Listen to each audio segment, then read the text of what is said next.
അവധിക്കാലം നടന്ന സംഭവവികാസങ്ങളുമായി വാരാന്ത്യ കാഴ്ച. ഏവർക്കും സ്വാഗതം.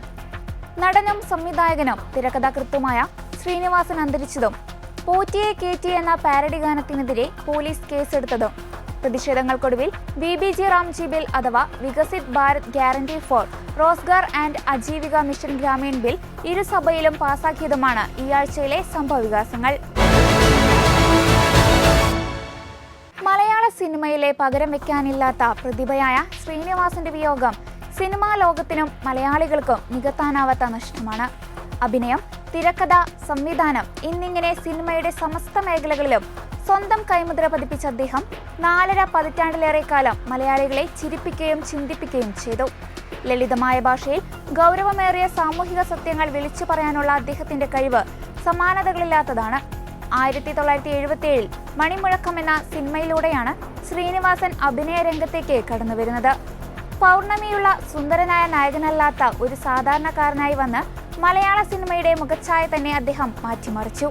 മോഹൻലാൽ ശ്രീനിവാസൻ കൂട്ടുകെട്ടിൽ പിറന്ന നാടോടിക്കാറ്റ്, പട്ടണപ്രവേശം തുടങ്ങിയ ചിത്രങ്ങൾ ഇന്നും മലയാളികൾക്ക് പ്രിയപ്പെട്ടതാണ്. അതിലെ ദാസനും വിജയനും മലയാളി യുവാക്കളുടെ തൊഴിലില്ലായ്മയുടെയും അതിജീവനത്തിന്റെയും പ്രതീകങ്ങളായി മാറി.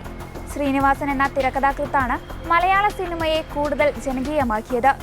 സന്ദേശം എന്ന സിനിമയിലൂടെ അദ്ദേഹം നടത്തിയ രാഷ്ട്രീയ പരിഹാസം ഇന്നും നമ്മുടെ രാഷ്ട്രീയ സാഹചര്യങ്ങൾക്ക് അനുയോജ്യമാണ്. ഓരോ സംഭാഷണത്തിലും മൂർച്ചയുള്ള പരിഹാസം ഒളിപ്പിച്ചു വെക്കാനും അത് പ്രേക്ഷകർക്ക് രസകരമായ രീതിയിൽ വിളമ്പാനും അദ്ദേഹത്തിന് പ്രത്യേക വൈഭവമുണ്ടായിരുന്നു. വടക്കുനോക്കി യന്ത്രം, ചിന്താവിഷ്ടിയായ ശ്യാമള തുടങ്ങിയ ചിത്രങ്ങൾ അദ്ദേഹം സംവിധാനം ചെയ്തപ്പോൾ മനുഷ്യസഹജമായ അപകർഷതാബോധവും കുടുംബജീവിതത്തിലെ സങ്കീർണതകളും ആഴത്തിൽ ചർച്ച ചെയ്യപ്പെട്ടു. സിനിമയ്ക്ക് പുറത്തും വ്യക്തമായ നിലപാടുകളുള്ള വ്യക്തിയായിരുന്നു അദ്ദേഹം. ജൈവ കൃഷിയിലേക്കും പരിസ്ഥിതി സൗഹൃദ ജീവിതത്തിലേക്കും മലയാളി മാറേണ്ടതിന്റെ ആവശ്യകത അദ്ദേഹം പലപ്പോഴും വിളിച്ചു പറഞ്ഞു. രാഷ്ട്രീയത്തെയും മതത്തെയും അന്ധവിശ്വാസങ്ങളെയും തന്റെ സിനിമകളിലൂടെയും പ്രസംഗങ്ങളിലൂടെയും അദ്ദേഹം നിശിതമായി വിമർശിച്ചു. ദേശീയ സംസ്ഥാന പുരസ്കാരങ്ങൾ നിരവധി നേടിയെങ്കിലും പ്രേക്ഷകരുടെ മനസ്സിൽ അദ്ദേഹം നേടിയ ഇടമാണ് അദ്ദേഹത്തിന്റെ ഏറ്റവും വലിയ സമ്പാദ്യം. മലയാളിയുടെ തമാശകളിലും സംസാര ശൈലിയിലും ശ്രീനിവാസൻ എഴുതിയ ഡയലോഗുകൾ ഇന്നും നിറഞ്ഞു നിൽക്കുന്നു. ആ പ്രതിഭ മടങ്ങിയെങ്കിലും അദ്ദേഹം സൃഷ്ടിച്ച വിസ്മയകരമായ കഥാപാത്രങ്ങളിലൂടെയും മനോഹരമായ സിനിമകളിലൂടെയും ശ്രീനിവാസൻ എന്ന കലാകാരൻ ഇന്നും നമ്മോടൊപ്പം ജീവിക്കും. ജനാധിപത്യ സംവിധാനത്തിൽ ഭരണകൂട വിമർശനങ്ങളും ആവിഷ്കാരങ്ങളും സ്വാഭാവികമാണ്. എന്നാൽ കേരളത്തിൽ അടുത്ത കാലത്തായി ഉയർന്നുവന്ന ചില പോലീസ് നടപടികൾ വലിയ രാഷ്ട്രീയ സാമൂഹിക വിവാദങ്ങൾക്ക് വഴിവെച്ചിരിക്കുകയാണ്. മുഖ്യമന്ത്രി പിണറായി വിജയന്റെ പ്രസംഗത്തിനിടെ മൈക്ക് തകരാറിലായ സംഭവത്തിൽ കേസെടുത്തതിന് പിന്നാലെ ഇപ്പോൾ ഒരു പാരഡി ഗാനത്തിനെതിരെ കേസെടുത്തതും പോലീസിനെ പ്രതിരോധത്തിലാക്കിയിരിക്കുകയാണ്. അടുത്തിടെ സോഷ്യൽ മീഡിയയിൽ വൈറലായ പോറ്റിയെ കേറ്റിയെ എന്ന പാരഡി ഗാനത്തിനെതിരെ സൈബർ പോലീസ് കേസെടുത്തതാണ് പുതിയ വിവാദം. പ്രശസ്തമായ ഒരു അയ്യപ്പ ഭക്തി ഗാനത്തെ വികലമാക്കി ചിത്രീകരിച്ചുവെന്നും മതവികാരം വ്രണപ്പെടുത്തിയെന്നും ചൂണ്ടിക്കാട്ടിയാണ് ഗാനരചയിതാവ് GP കുഞ്ഞബ്ദുള്ള, ഗായകൻ ഡാനിഷ് മലപ്പുറം എന്നിവർക്കെതിരെ കേസെടുത്തത്. എന്നാൽ രാഷ്ട്രീയമായ ആക്ഷേപഹാസ്യങ്ങളെയും പാരഡികളെയും ഇത്തരത്തിൽ ക്രിമിനൽ കേസുകളിലൂടെ നേരിടുന്നത് ആവിഷ്കാര സ്വാതന്ത്ര്യത്തിന് വിരുദ്ധമാണെന്ന വാദം ശക്തമാണ്. കേസ് എടുത്തതോടെ പാട്ട് കൂടുതൽ ആളുകളിലേക്ക് എത്തുകയും സർക്കാരിനെതിരെ വലിയ പ്രതിഷേധം ഉയരുകയും ചെയ്തു. എന്നാൽ പോറ്റിയെ കേറ്റിയെ എന്ന പാരഡി പാട്ടിനെതിരായ കേസ് പിൻവലിച്ചതിൽ അണിയറ പ്രവർത്തകർ സന്തോഷം പങ്കുവച്ചു. പാട്ടിൽ ഒരു വരിയിൽ പോലും മതനിന്ദയില്ലെന്ന് 100% ഉറപ്പുണ്ടായിരുന്നെന്നും മുൻകൂർ ജാമ്യത്തിനായി എറണാകുളത്ത് ഷാ വക്കീലിനെ സമീപിച്ചിരുന്നെന്നും അവർ പറഞ്ഞു. നല്ല സമ്മർദ്ദത്തിലുണ്ടായിട്ടുണ്ട്. ഈ വിഷയത്തിൽ നമുക്കും 100% ഉറപ്പുണ്ടായിരുന്നു. ഇന്നലെ ഇതുമായിട്ട് ബന്ധപ്പെട്ട് ഇതിൻ്റെ മുൻകൂർ ജാമ്യം എടുക്കാൻ വേണ്ടി ഞങ്ങൾ ഇന്നലെ എറണാകുളത്ത് ഷാ വക്കീലിൻ്റെ അടുത്ത് പോയിരുന്നു. അപ്പോൾ വക്കീലും ഭയങ്കര ധൈര്യമാണ് നമുക്ക് തന്നത്. ഈ വിഷയത്തിൽ നല്ല ധൈര്യം എന്ന് പറഞ്ഞാൽ ഇതിൻ്റെ നിയമവശങ്ങൾ ആലോചിക്കുമ്പോൾ ഒരു വരിയിൽ പോലും മതനിന്ദ ഇല്ലയെന്ന് 100% ഉറപ്പുണ്ടായിരുന്നു. അതുകൊണ്ടാണ് ഇത്ര ധൈര്യമായിട്ട് നിന്നത്. ഒരുപാട് വിശ്വാസികളായിട്ടുള്ള ആൾക്കാർ, അതുപോലെ തന്നെ പ്രതിപക്ഷത്തിൻ്റെ ഭാഗത്തു നിന്ന് PK കുഞ്ഞാൽ സാഹിബ് അടക്കം VD സതീശനടക്കം എല്ലാവരും ഈ വിഷയത്തിൽ ഞങ്ങളെ കൂടെ ഈ കേസ് എടുത്തു എന്ന് പറഞ്ഞത് മുതലുണ്ടായിരുന്നു. ഇന്നലെ ആ ജാമ്യാപേക്ഷ കൊടുത്തു വരുന്ന സമയത്തും അവർ നമുക്ക് നമ്മുടേതായ പൂർണ്ണ പിന്തുണ നമുക്കുണ്ട്. ഈ സാഹചര്യത്തിൽ 2023 ജൂലൈയിൽ നടന്ന മൈക്ക് കേസ് വീണ്ടും ചർച്ചയാവുകയാണ്. തിരുവനന്തപുരത്ത് നടന്ന മുൻ മുഖ്യമന്ത്രി ഉമ്മൻചാണ്ടിയുടെ അനുസ്മരണ യോഗത്തിൽ മുഖ്യമന്ത്രി പ്രസംഗിക്കുമ്പോൾ മൈക്ക് മൂളിയതിനെ പോലീസ് സ്വമേധയാ കേസെടുത്തിരുന്നു. മുഖ്യമന്ത്രിയുടെ പ്രസംഗം തടസ്സപ്പെടുത്താൻ ബോധപൂർവം ശ്രമിച്ചെന്നാരോപിച്ച് മൈക്കും ആംപ്ലിഫയറും കസ്റ്റഡിയിലെടുക്കുകയും പരിശോധന നടത്തുകയും ചെയ്തത് വലിയ വാർത്തയായിരുന്നു. അന്ന് പോലീസിന്റെ ഈ അമിതാവേശം അന്താരാഷ്ട്ര തലത്തിൽ പോലും പരിഹാസ്യമായി മാറി. ഒടുവിൽ സാങ്കേതിക തകരാറാണെന്ന് ബോധ്യപ്പെട്ടതിനെ തുടർന്ന് കേസ് അവസാനിപ്പിക്കുകയായിരുന്നു. പാരഡി ഗാന കേസിലും മൈക്ക് കേസിലും ഒരേ മാതൃകയിലുള്ള അമിതാവേശമാണ് പോലീസ് കാണിക്കുന്നതെന്ന് വിമർശകർ ചൂണ്ടിക്കാട്ടുന്നു. ഒരു സൃഷ്ടിയെ അല്ലെങ്കിൽ സംഭവത്തെ നിരോധിക്കാൻ ശ്രമിക്കുമ്പോൾ അത് കൂടുതൽ പ്രചാരം നേടുന്ന സ്ട്രെയിൻസ് ആൻഡ് ഇഫക്റ്റ് ആണ് ഇവിടെയും സംഭവിക്കുന്നത്. പാരഡി ഗാനത്തിനെതിരെ കേസെടുത്തതോടെ വിദേശങ്ങളിലുള്ള മലയാളികൾക്കിടയിൽ പോലും ഈ ഗാനം വ്യാപകമായി പ്രചരിക്കാൻ തുടങ്ങി. കേസ് വലിയ രാഷ്ട്രീയ വിവാദമായി മാറിയതോടെ മൈക്ക് കേസിലെ പോലെ തന്നെ ഒരു യു-ടേൺ എടുക്കാൻ ഇപ്പോൾ സർക്കാരും പോലീസും ആലോചിക്കുന്നുണ്ട്. എന്നാൽ പാട്ട് കൂടുതൽ പ്രചരിക്കണമെന്നാണ് ആഗ്രഹമെന്നും അയ്യപ്പൻ ശാസ്താവ് പ്രയോഗങ്ങൾ മാറ്റിയാൽ മതിയെന്നും പരാതിക്കാരൻ പ്രസാദ് കുഴിക്കാല പറയുന്നു. CPM എന്തിനാണ് തന്റെ പിന്നാലെ വന്നതെന്നറിയില്ല. തനിക്കെതിരായ സൈബർ ആക്രമണങ്ങളെക്കുറിച്ചും പരാതി നൽകിയിട്ടുണ്ടെന്നും പ്രസാദ് കുഴിക്കാല പറഞ്ഞു. അല്ല, സർക്കാരിൻ്റെ ആൾക്കാരും പറഞ്ഞിട്ടല്ലല്ലോ ഞാൻ ഈ പരാതി കൊടുത്തത്. അപ്പോൾ സർക്കാരിൻ്റെ യു-ടേണോ അല്ലെങ്കിൽ മറ്റൊന്നോ എന്നെ സംബന്ധിച്ച് എൻ്റെ വിശ്വാസത്തെ ബാധിക്കുന്ന പ്രശ്നമല്ല. എൻ്റെ വിശ്വാസത്തിനനുസരിച്ചിട്ട് ഞാനൊരു പരാതി കൊടുത്തു. അതിൽ പ്രധാനമായിട്ട് ഞാൻ അന്നേരവും നിങ്ങളോട് ചൂണ്ടിക്കാട്ടിയിരുന്നു. ഡൽഹിയിൽ MP-മാർ നടത്തിയ ഒരു പരിപാടിയിലെ ഹിന്ദി ചാനലിൽ വന്ന ഒരു പാട്ടാണ് എൻ്റെ ശ്രദ്ധയിൽ ആദ്യം വന്നത്. അതും വിദേശത്തുള്ള ഒരാൾ വിളിച്ചു പറഞ്ഞിട്ടാണ് ചാനൽ കാണാൻ കാരണം. അപ്പോൾ മലയാളി ചാനലിലേക്ക് പോയപ്പോൾ ഇത് അവിടെ നിൽക്കുന്നു, അവിടെ ആ പരിപാടി നടക്കുന്നത് കാണുന്നുണ്ട്. അതിലെ കേരളത്തിലെ 2 പ്രധാനപ്പെട്ട MP-മാർ അതിനകത്ത് പങ്കെടുത്തിട്ടില്ല. അപ്പം ഞാൻ അതിനെ സംബന്ധിച്ച് അന്നേരം ആലോചിച്ച് എന്തുകൊണ്ടാണ് അത് പങ്കെടുക്കാഞ്ഞതെന്ന്.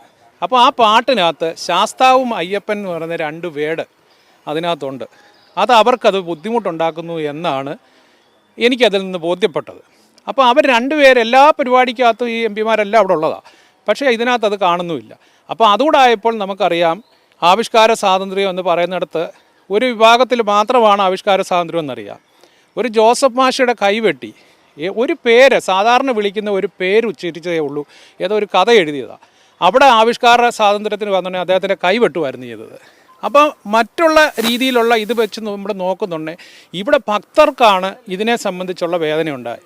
ഞാനൊരു ഭക്തനായതുകൊണ്ട് അതിൽ അയ്യപ്പനെന്നും ശാസ്താവെന്നും ഉപയോഗിച്ചിരിക്കുന്ന 2 വേർഡ് മാത്രം മാറ്റാനാണ് എനിക്ക് എന്നെ സംബന്ധിച്ച് പറഞ്ഞാൽ ആ ഒരു സൈബറിൽ നിന്ന് വിളിച്ചിട്ടാണ് ഞാൻ അവിടെ പോകുന്നത്.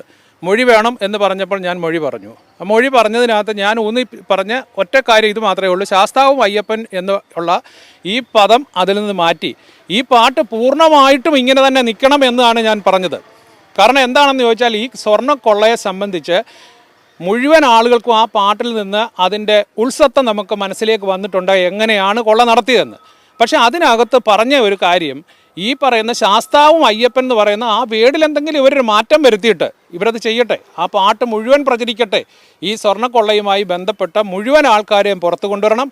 ഇനി വരാനുള്ളവരും അല്ലെ ഇതുമായിട്ട് ഒളിച്ചിരിക്കുന്ന ആളുകളുടെ മുഴുവൻ ആൾക്കാരുടെയും അതിൻ്റെ സത്യാവസ്ഥ പുറത്തു കൊണ്ടുവന്ന് നിയമപരമായുള്ള നടപടികൾ സ്വീകരിച്ച് അവർക്ക് വേണ്ടതായ ശിക്ഷ വാങ്ങിച്ചു കൊടുക്കുന്നതിന് പൂർണ്ണമായിട്ടും നമുക്ക് സമ്മതമാണ്. അത് യാതൊരു സംശയവും ആ കാര്യത്തിൽ വേണ്ട.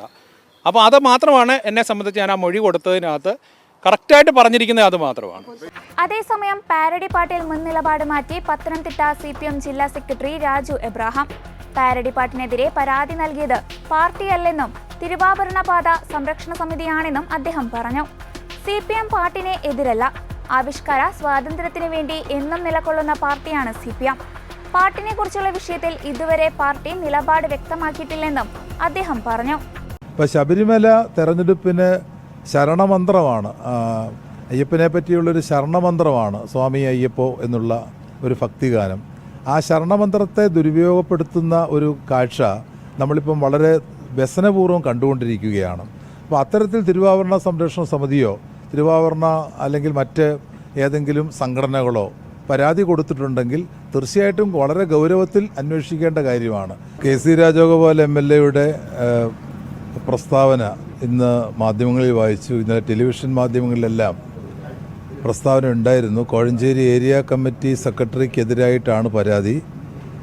പക്ഷേ ജില്ലാ കമ്മിറ്റിയുടെ മുമ്പാകെ ഒരു പരാതിയും ഇതുവരെ വന്നിട്ടില്ല. ജില്ലാ കമ്മിറ്റി വരുന്ന ദിവസം ചേരുന്നുണ്ട്. ആ ജില്ലാ കമ്മിറ്റിയിൽ ഇക്കാര്യം തീർച്ചയായിട്ടും പരിശോധിക്കും. പരാതി കിട്ടുകയാണെന്നുണ്ടെങ്കിൽ ആ ഗൗരവത്തിലും, ഇനി പരാതി കിട്ടിയില്ലെങ്കിലും നമ്മളത് തീർച്ചയായിട്ടും പരിശോധിക്കുന്നതാണ്. അത്തരത്തിലൊരു പ്രസ്താവന എൻ്റെ ശ്രദ്ധയിൽപ്പെട്ടിട്ടില്ല.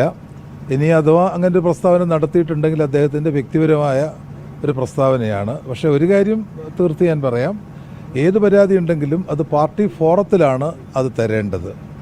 പാർട്ടി തെരഞ്ഞെടുപ്പ് സംബന്ധിച്ചാണെങ്കിലും പാർട്ടി പ്രവർത്തനം സംബന്ധിച്ചാണെങ്കിലും ഏത് കാര്യമാണെങ്കിലും അത് പാർട്ടിക്കുള്ളിലാണ്, പാർട്ടിക്കാണ് പരാതി തരേണ്ടത്.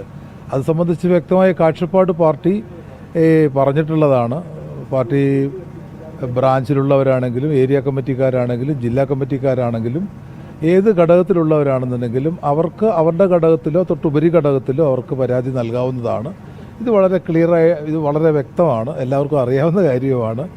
എന്താണ് പ്രത്യേകമായി സംഭവിച്ചതെന്നുള്ളത് തീർച്ചയായിട്ടും പരിശോധിക്കും. നിയമവാഴ്ച നടപ്പിലാക്കേണ്ട പോലീസ് സംവിധാനം കേവലം രാഷ്ട്രീയ പ്രീതിക്കായി വിചിത്രമായ കേസുകൾ രജിസ്റ്റർ ചെയ്യുന്നത് നീതിന്യായ വ്യവസ്ഥയ്ക്ക് തന്നെ ദോഷകരമാണ്. ആവിഷ്കാര സ്വാതന്ത്ര്യത്തെ മാനിക്കുകയും നിസ്സാര കാര്യങ്ങളിൽ ക്രിമിനൽ കുറ്റങ്ങൾ ചുമത്താതിരിക്കുകയും ചെയ്യുക എന്നത് ജനാധിപത്യത്തിന്റെ നിലനിൽപ്പിന് അത്യാവശ്യമാണ്. ഇത്തരം സംഭവങ്ങൾ ആവർത്തിക്കുന്നത് കേരള പോലീസിന്റെ വിശ്വാസ്യതയെയാണ് ജനമധ്യത്തിൽ തകർക്കുന്നത്. ഇന്ത്യയിലെ ഗ്രാമീണ ജനതയുടെ സാമ്പത്തിക സുരക്ഷ ഉറപ്പാക്കുന്നതിൽ നിർണായക പങ്കുവഹിച്ച മഹാത്മാഗാന്ധി ദേശീയ ഗ്രാമീണ തൊഴിലുറപ്പ് പദ്ധതി ഒരു വലിയ പരിവർത്തനത്തിന് സാക്ഷ്യം വഹിക്കുകയാണ്. 2005 നിലവിൽ വന്ന ഈ ചരിത്രപരമായ നിയമത്തിന് പകരമായി Viksit Bharat guarantee for Rozgar and Ajeevika mission Gramin എന്ന പുതിയ ബിൽ കേന്ദ്ര സർക്കാർ പാർലമെന്റിൽ അവതരിപ്പിച്ചു. ലോക്സഭയ്ക്ക് പിന്നാലെ രാജ്യസഭയും ഈ ബിൽ പാസാക്കിയതോടെ രാജ്യത്തെ തൊഴിലുറപ്പ് സംവിധാനം പുതിയൊരു യുഗത്തിലേക്ക് കടക്കുകയാണ്. എന്നാൽ ബില്ല് പിൻവലിക്കാൻ കേന്ദ്ര സർക്കാർ തയ്യാറാകണമെന്നും കാർഷിക നിയമങ്ങൾ പിൻവലിച്ചതുപോലെ ഈ ബില്ലും പിൻവലിക്കേണ്ടി വരുമെന്ന് പ്രതിപക്ഷ നേതാവ് മല്ലികാർജുൻ ഖാർഗെ പറഞ്ഞിരുന്നു. लेकिन ऐसा इंसान, ऐसा मंत्री जो करुणा में और गरीबों के लिए करुणा दिखाते हैं, वो इस मनरेगा को बर्बाद कर सकते हैं। आपका कोई ना कोई मजबूरी है, वो आप बाहर नहीं निकाल रहे। नहीं तो सर वो हमेशा हंसते रहते हैं और सबके साथ हंसते मिलते हैं, लेकिन अब यहाँ आने के बाद इतना दुखी हो गए, इतना परेशान हो गए, क्योंकि पूरा दिल्ली में आने के बाद एक तो पोल्यूशन है ही है, लेकिन शायद आपके सरकार में बहुत बड़ा पोल्यूशन है। और दूसरी चीज, ये जनता के अधिकार छीन लेने का जो काम कर रहे हैं, आपको कल के दिन ऐसा ही एक समय आएगा जिस ढंग से आप 3 कृषि काले कानून को वापस लिए, तो ऐसा एजिटेशन आपको चाहिए कि लोग आपको गड़बड़ करने से, रास्ते बंद होने से, गोलियां खाने से यही पसंद है। उसी वक्त अगर आप ये करते हैं तो लोग मजबूरन रास्ते पे आएंगे, सड़क पे आएंगे, गोलियां भी खाएंगे, लेकिन इस कानून को सपोर्ट कभी नहीं करेंगे और हम लड़ते रहेंगे। सर, मैं एक बात कहूंगा, वो शायरी तो नहीं है, मैं ये बोलूंगा कि ये जो गरीबों को जो सपना दिखा रहे हैं वो कभी पूरा नहीं होगा। इसीलिए गरीब लोग कह रहे हैं, ए तिरुचि सुनो इधर भी जरा, बुलंद वायदों की बस्तियां लेकर, बुलंद वादों की बस्तियां लेकर हम क्या करेंगे? बुलंद वादों की बस्तियां लेकर हम क्या करेंगे? हमें हमारी जमीन दे दो, हम आसमां लेकर क्या करेंगे? तो हमको हमारा हक दो, बस है, हमारा राइट्स दे दो। हम इसमें जीते हैं, लोग जी रहे हैं, और आप इस चीज को गुमराह करने की कोशिश करेंगे तो मैं आपको ये एक सुझाव दे रहा हूं कि मनरेगा को पुराने रूप में जारी रखिए और इसको आगे बढ़ाइए, इसको मजबूत करिए, तभी इसको एक विशेष जो स्थान मिलेगा, नहीं तो सभी गरीब लोग बर्बाद हो जाएंगे। പുതിയ ബില്ലിലെ ഏറ്റവും ആകർഷകമായ മാറ്റം തൊഴിൽ ദിനങ്ങളുടെ വർധനവാണ്. നിലവിലുള്ള 100 തൊഴിൽ ദിനങ്ങൾ എന്നത് 125 ദിവസമായി ഉയർത്തിയിരിക്കുന്നു. ഗ്രാമീണ കുടുംബങ്ങൾക്ക് കൂടുതൽ വരുമാനം ഉറപ്പാക്കാൻ ഇത് സഹായിക്കും. കൂടാതെ വേതന വിതരണം കൂടുതൽ വേഗത്തിലാക്കാൻ ആഴ്ചതോറുമുള്ള പണമടയ്ക്കൽ രീതിക്ക് മുൻഗണന നൽകുന്നു. ആധുനിക സാങ്കേതിക വിദ്യകളായ ആർട്ടിഫിഷ്യൽ ഇന്റലിജൻസ്, ഡ്രോൺ നിരീക്ഷണം, ബയോമെട്രിക് ഹാജർ എന്നിവ വഴി പദ്ധതിയിലെ സുതാര്യത ഉറപ്പാക്കാനും അഴിമതി ഇല്ലാതാക്കാനും പുതിയ നിയമം ലക്ഷ്യമിടുന്നു. അതേസമയം സാമ്പത്തിക ഘടനയിലാണ് ഈ ബിൽ വലിയൊരു മാറ്റം കൊണ്ടുവരുന്നത്. പഴയ നിയമപ്രകാരം അവിദഗ്ധ തൊഴിലാളികളുടെ വേതനം പൂർണ്ണമായും കേന്ദ്ര സർക്കാരാണ് നൽകിയിരുന്നത്. എന്നാൽ പുതിയ നിയമപ്രകാരം വേതനത്തിന്റെ 60% കേന്ദ്രവും 40% അതത് സംസ്ഥാന സർക്കാരുകളും വഹിക്കണം. വടക്ക് കിഴക്കൻ സംസ്ഥാനങ്ങൾക്കും ഹിമാലയൻ സംസ്ഥാനങ്ങൾക്കും കേന്ദ്രം 90% വിഹിതം നൽകും. വെറും കൂലി നൽകുന്നതിലുപരി ഗ്രാമങ്ങളിൽ സ്ഥായിയായ ആസ്തികൾ നിർമ്മിക്കുന്നതിലൂടെ ഗ്രാമീണ സമ്പദ് വ്യവസ്ഥയെ ശക്തിപ്പെടുത്താനാണ് സർക്കാർ ഇതിലൂടെ ഉദ്ദേശിക്കുന്നത്. BBG റാംജി ബിൽ പാർലമെന്റിൽ അവതരിപ്പിച്ചതു മുതൽ വലിയ രീതിയിലുള്ള പ്രതിഷേധങ്ങൾക്കാണ് രാജ്യം സാക്ഷ്യം വഹിച്ചത്. പ്രധാനമായും 3 കാര്യങ്ങളാണ് പ്രതിപക്ഷം ഉയർത്തിക്കാട്ടുന്നത്. ഒന്നാമത് പേരുമാറ്റം. പദ്ധതിയുടെ പേരിൽ നിന്ന് മഹാത്മാഗാന്ധിയുടെ പേര് ഒഴിവാക്കിയത് ഗാന്ധിജിയുടെ ആശയങ്ങളെയും ദർശനങ്ങളെയും ഇല്ലാതാക്കാനുള്ള നീക്കമാണെന്ന് പ്രതിപക്ഷം ആരോപിക്കുന്നു. അതേസമയം വേതനത്തിന്റെ 40% സംസ്ഥാനങ്ങൾ നൽകണമെന്ന വ്യവസ്ഥ കേരളം പോലുള്ള സംസ്ഥാനങ്ങൾക്ക് വലിയ സാമ്പത്തിക പ്രതിസന്ധി സൃഷ്ടിക്കുമെന്നും ഇത് ഫെഡറൽ സംവിധാനത്തിന് വിരുദ്ധമാണെന്നും വിമർശനമുണ്ട്. ഇത്രയും വലിയ മാറ്റങ്ങൾ വരുത്തുമ്പോൾ ബിൽ വിശദമായ പഠനത്തിനായി പാർലമെന്ററി സെലക്ട് കമ്മിറ്റിക്ക് വിടണമെന്ന് പ്രതിപക്ഷം ആവശ്യപ്പെട്ടെങ്കിലും സർക്കാർ അത് അംഗീകരിച്ചില്ല. ഇതാണ് സഭയിൽ ബില്ലുകൾ കീറിയെറിയുന്നതുൾപ്പെടെയുള്ള കടുത്ത പ്രതിഷേധങ്ങൾക്ക് കാരണമായത്.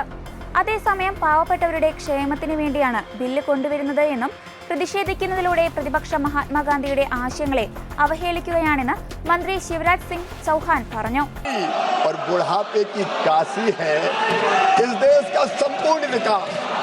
माननीय अध्यक्ष महोदय, ये मोदी सरकार का कर्तव्य है, लेकिन माननीय अध्यक्ष महोदय,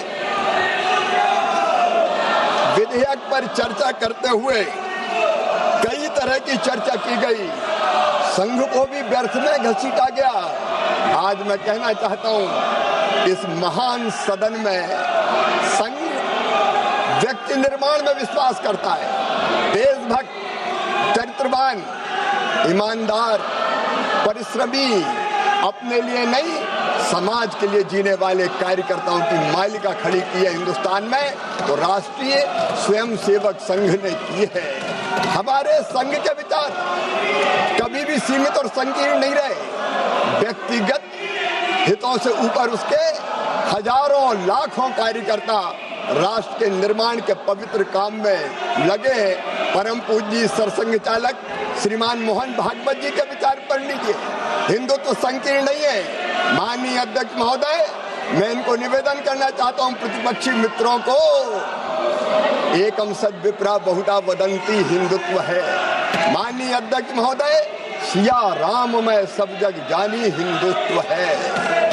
माननीय अध्यक्ष महोदय, आत्मवत सर्वभूतेषु हिंदुत्व है। माननीय अध्यक्ष महोदय, अयम निजम परो वेत्ति गणना लघु चेत साम उदार चरिता नाम तो वसुदैव कुटुंबकम हिंदुत्व है। माननीय अध्यक्ष महोदय, धर्म की जय हो, अधर्म का नाश हो, प्राणियों में सद्भावना हो, विश्व का कल्याण हो, ये हिंदुत्व है। और माननीय अध्यक्ष महोदय, सर्वे भवन्तु सुखिना हिंदुत्व है, सर्वे सन्तु निरामया हिंदुत्व है, सर्वे भद्राणि पश्यन्तु हिंदुत्व है, माँ कश्चित् दुख भाग भवेत हिंदुत्व है। ये विशाल हिंदुत्व अपने आप में सबको स्नेह, प्रेम और आत्मीयता के भाव को समेटे रहता है। लेकिन माननीय अध्यक्ष महोदय, गांव का विकास हमारे विचार के केंद्र में, हमारे सोच के केंद्र में। और माननीय अध्यक्ष महोदय, इसलिए गांव के विकास के लिए आज नहीं, कई वर्षों पहले से अनेकों योजनाएं बनी। पहली योजना बनी ग्रामीण जनशक्ति कार्यक्रम, ये 60-61 में बनी। माननीय अध्यक्ष महोदय, കാർഷിക സീസണുകളിൽ അതായത് വിതയ്ക്കൽ കൊയ്ത്ത് സമയങ്ങളിൽ തൊഴിലുറപ്പ് ജോലികൾക്ക് നിയന്ത്രണം ഏർപ്പെടുത്താൻ സർക്കാരിന് അധികാരം നൽകുന്ന വ്യവസ്ഥയും ബില്ലിലുണ്ട്. കാർഷിക മേഖലയിൽ തൊഴിലാളികളുടെ ലഭ്യത ഉറപ്പാക്കാനാണ് ഇതെന്ന് സർക്കാർ വാദിക്കുമ്പോൾ തൊഴിലാളികളുടെ തൊഴിൽ ചെയ്യാനുള്ള അവകാശത്തെ ഇത് ഹനിക്കുന്നു എന്ന് തൊഴിലാളി സംഘടനകൾ ഭയപ്പെടുന്നു. അതിനാൽ പ്രതിപക്ഷത്തിന്റെ അസാന്നിധ്യത്തിലാണ് ബിൽ പാസാക്കിയത്. സഭയിൽ പ്രതിപക്ഷത്തിന്റെ നടപടികളെ അപലപിക്കുന്നുവെന്ന് കേന്ദ്ര പാർലമെന്ററി കാര്യമന്ത്രി കിരൺ റിജിജു പറഞ്ഞു. और कल रात को लगभग 1 बजे के आसपास में जो बिल पास किया गया है, विकसित भारत गारंटी फॉर रोजगार एंड आजीविका मिशन ग्रामीण बिल, राम जी राम, विकसित भारत राम जी राम बिल, ये बिल ऐसा था कि जो मनरेगा पुराना स्कीम था जिसको लोगों ने लूट कसोट का एक जरिया बनाकर रखा हुआ था, पूरा का पूरा उसमें तंत्र ऐसा बन गया कि वो सेंटर से पैसा आता था और पूरा लूटते थे. हर राज्य में ऐसा सामने में इतना आया कि लोगों का जिंदगी में ज़्यादा बदलाव नहीं आया, लेकिन लूट का जरिया बन गया.